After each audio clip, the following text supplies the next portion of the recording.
Another day and more internet drama.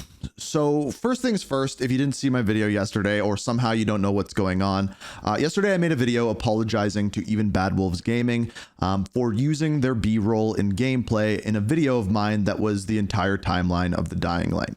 Now in that video, I said what I did was absolutely wrong. I shouldn't have done it. I'd be willing to bet that there's probably going to be another video coming from her showing more of the gameplay that I used. But again, I've admitted to doing that. It was absolutely wrong, and I will make sure I don't do that again.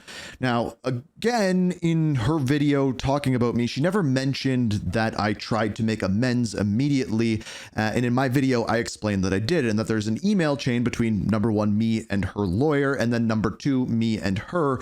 And a lot of you just simply didn't believe me or wanted to see those emails. Now, I didn't put them in the original video because I didn't want to dox anyone, nor did I don't know, it just felt skeevy doing so, but enough people have asked to do so that I thought I would get ahead of things and just put all the chips on the table, show you everything that happened, and you can be the judge. Again, what I did by using someone else's B-roll and gameplay, absolutely not okay. I apologize to her for that. That's out of the way. Here are the emails. I'll go through them, explain the background of them. After this, I will not be talking about this anymore. I don't want to make videos on internet drama. I just want to make more better videos for you guys with my own gameplay. So I tried to take out any names or anything, emails that people could see. I don't want anyone to get doxxed here. So basically the day after the copyright strike went on my channel, I resent it, and a couple days later, I got an email from the lawyer named Matthew, not from Even Bad Wolves Gaming. There was never any attempt by her to actually contact me and get to the bottom of this quickly. The lawyer immediately sent me what appeared to be a lawsuit in a PDF. I don't know if I can show that, so I'm not, but basically the thing that I took away from it is that when I resent the copyright strike, I said that what I did was under fair use. I said that like what I used was someone else's gameplay, but because I edited it, put my own script on it, put my own audio on it, all of that kind of things, I thought it was okay. And I thought that YouTube could just make that decision as to whether that was true or not. Now, I get this email from the lawyer saying that that is absolutely not the case. So I respond to this lawyer saying this. And I said, you can tell your client if they rescind the original copyright strike, in other words, taking the copyright strike off my channel, I will take down the video and not re-upload it. Assuming by saying this, I'm saying, hey, I did something wrong here. I will make this right in this way. The lawyer then responds with a lot that I didn't understand, but the one thing that I did is our client also understands that if she was to withdraw the original copyright complaint, YouTube would consider the matter to be resolved and would reinstate the infringing video. And that is why in my original email, I said I would take it down. Like, you have my word here that I will just take down the video anyway. The one thing that does come up in this email is this right here. It says this acknowledgement and insurance to YouTube.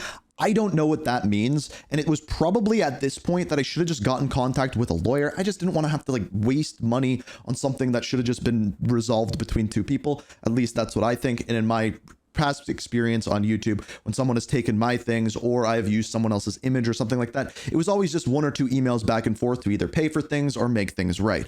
But when dealing with the lawyers, it makes things a lot more difficult. Now, in this next email that I sent, I said that if I withdraw the counter notification, the copyright strike sits on my channel. You have it in writing that if the copyright is resent, the video will be taken down. And in other words, I've said in my previous email, that is exactly what I sent. Now, this is when things get a little bit more intense. Basically, the lawyer gave me two options, neither of which I fully understand. It said, if you would prefer to avoid a strike, that I have to provide evidence of the whole amount that I made off of the video, provide written acknowledgement and insurance sought. I don't know what that means. Again, we're going into that. And after this, I need to do a bunch of things that I also didn't understand.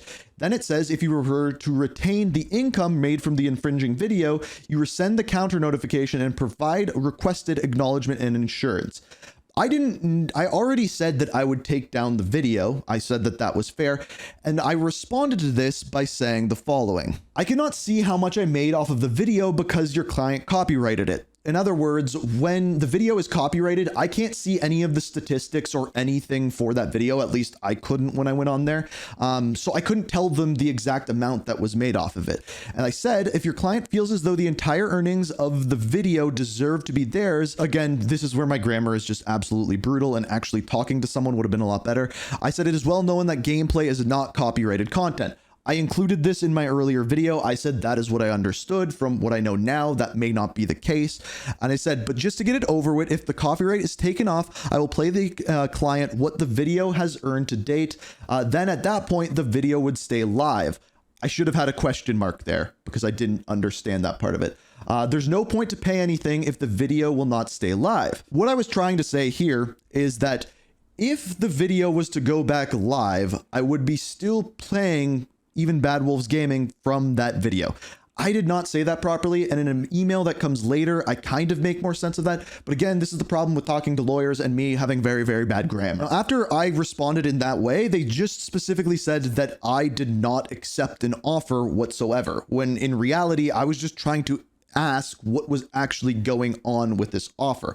I didn't know whether they wanted me to take the video down, leave it up, and pay the client for what it's made and what it was going to make, or if they wanted me to take it down and just pay them from before. I was trying to get to the bottom of that, but after this, there was just no information whatsoever. So some time went by, and the YouTube actually reinstated my video back up onto YouTube. Now, at this point, I didn't know until I got this email. I didn't know that it put my video back up. I didn't see the email for it or anything like that. But Even Bad Wolves Gaming wrote to me, and she said that YouTube has inadvertently automatically reinstated the video after 10-day counter notification period. Maybe that's true. Maybe that's not. I don't know. Now, it's at this point where I don't really understand what she's saying here. I'm assuming she's just pushing a message forward from the lawyer. And again, I didn't really understand it. So I wrote back to her, basically explaining everything that I explained to the lawyer. Now, at this point, I'm assuming I am just talking to the person, Even Bad Wolves Gaming. That's what I'm assuming here. I said, if you would have reached out to me from the beginning, I would have just took down the video or private it. Like I said to your lawyer, I offered to pay the money from the video to you for the video and leave it up. What I thought that meant is, first of all, give credit in the description or even down in the comments or a tweet saying that I took this from this and this person is now making money from this video. Let's leave it up. They're going to make residuals from it. I thought that was like the best case scenario, because then in turn, Even Bad Wolves Gaming would be making more money off of it in the long term. And then I continue to say, from what I understand, and I am not a lawyer, gameplay is not something that you can copyright strike as it belongs to the developer. Hence why I believe YouTube won't or didn't take it down. Again, I might be wrong about that. I started that off by saying I'm not a lawyer, so I don't know that for sure. And again, as I said in my original video, just because it's illegal or not illegal doesn't mean it's morally right or wrong. And in this case, what I did was morally wrong. And I continue to say, I mean, once you get lawyers involved, it's kind of silly as it costs much, much more than the video actually makes. I am from Canada and not Australia, so let me know what you are thinking. Nice to hear from you and not a lawyer. Have a good one. Now, here's what I didn't realize is I was still talking to a lawyer, and you will see more of that in the next email. Now, she goes on to explain that this is YouTube's error and then declines everything that I just said, paying her for the video. It appears as though she didn't even listen to what I actually offered in the previous email, just giving me some veiled threats about using the video being up as an opportunity and things like that. I finished off the email chain by saying, hello again, you seem really upset about this. As I said before, I can take it down for you. Good luck with everything else. I just assumed that she was going to continue to threaten me with various legal things, like suing me, for example. So I took down the video, as I promised I would, as soon as I realized it was back up, still offered to pay her money, and we are where we are today. So again, from the very beginning, I was in the wrong here. I knew that and immediately offered to take it down and make things right. I believe that is the right thing to do. And I wish that conversation could have been had between me and Even Bad Wolves Gaming right away, instead of just throwing a lawyer into the mix and everyone getting confused. Now, again, this doesn't take away from anything I did. Taking her gameplay and taking her B-roll is without permission, without credit, absolutely not okay. I've said that from the very beginning. I will never be doing that again, and I will make sure of it. But now, all the chips are on the table. You've seen the emails, you've seen the conversations, you know what happened, I filled you in completely. I really don't think there's any reason to talk about this anymore. You do something wrong, you try to make it right, And yeah, it's gonna happen. Everyone does things wrong from time to time. You have to learn from them, and you have to be better because of it. And I will be. And if anything, the good thing to come of this is that my videos and all the videos you'll see coming forward on this channel will be better because of it.